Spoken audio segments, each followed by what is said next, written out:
Hey everybody, welcome to week 7 of college football. I'm Josh Hunt, and so we're just going to go ahead and start off with the game that happened today, which was Rutgers at Louisville. And this time it wasn't necessarily Louisville's offense that got them the victory, but their defense, getting 4 turnovers, 4 interceptions against the quarterback of Rutgers. And Teddy Bridgewater didn't have a bad game, but it wasn't necessarily spectacular either. So that was a good job by the Rutgers defense. So this coming Saturday, the couple games I want to talk about, some of them are going to be bigger games with both ranked teams, and some are just mediocre games that I think could be upsets. First one I want to talk about is my Broncos are going to be going up against Utah State.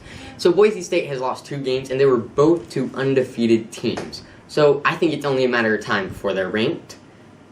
Actually, Washington's no longer undefeated after a loss to Stanford, but still, both really good teams, so I think it's only a matter of time. So that'll be a big game for both teams. If Utah State can beat them off, then they could definitely go into the Mountain West Championship game.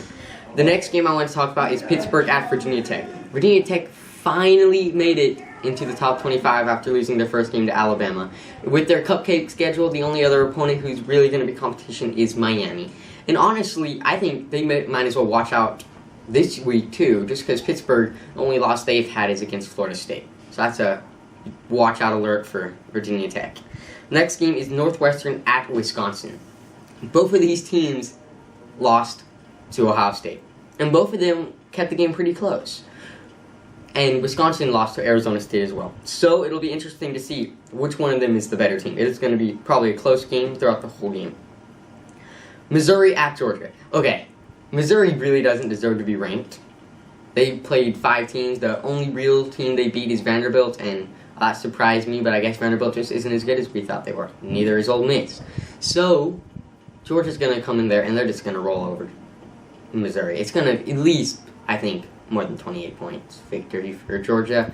Missouri's not going to stand a chance. Stanford at Utah. This is just a game I want to mention just because Utah can sometimes surprise some teams. Do I think it's going to happen? No, because Stanford's D and their running attack is just so good. But I still think it'll be closer than most people think it's going to be. The game of the weeks are Florida at LSU and Oregon at Washington. Florida at LSU is not necessarily, I think, going to be a great game just because Florida has shown very little potential so far this year. They've had a lot of errors, especially with their quarterback out for the season. This new quarterback is trying to start in a good feeling position, and so it's just a tough situation for Florida. This isn't necessarily their year to shine, and LSU is having a pretty great year, so I think LSU is going to be able to beat them probably in the 3rd and 4th quarters of the game. And unlike what I think is going to happen in this game, which is going to be low scoring, Oregon and Washington is going to be an extremely high scoring game. The only way Washington can win is if they can keep pace to Oregon's offense and maybe cause a couple turnovers or a couple stops. So that's the important thing to do if Washington wants to win. All Oregon has to do is play their normal ball, no mess ups, score, and stop Washington's power offense and defense. That's all for week 7. Hope you have a great week and see you guys next week.